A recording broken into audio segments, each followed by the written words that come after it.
Jesus says the following: "No one can serve two masters, for he will either hate the one and love the other, or he will be devoted to the one and despise the other.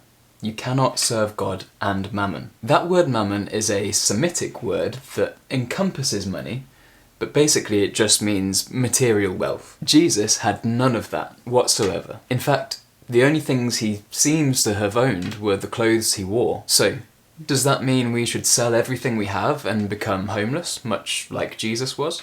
Not necessarily. Even in the case of his clothes, he seems to have picked a specific tunic that the Roman soldiers who were crucifying him would gamble for, thus fulfilling the prophecy of Psalm 22. And so his clothes, the one thing he did have, was to serve God. The point is, no matter where or how we live, all of our possessions should be for God and for his service. Any wealth we have that isn't for God must be for our own benefit.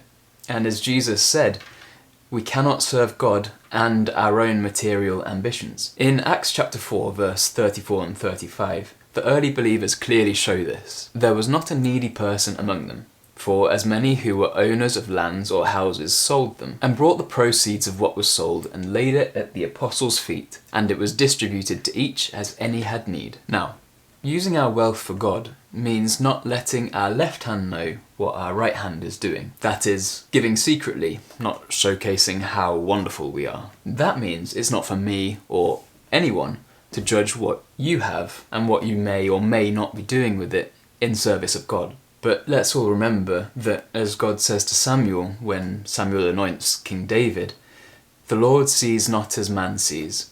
Man looks on the outward appearance, but the Lord looks on the heart." So, let's give everything we have in God's service. All he expects us to do is to present our bodies as a living sacrifice with everything we have and everything we do. And if we choose to serve God rather than mammon, our own material ambitions, he will, in his mercy, freely give us a place in that coming kingdom.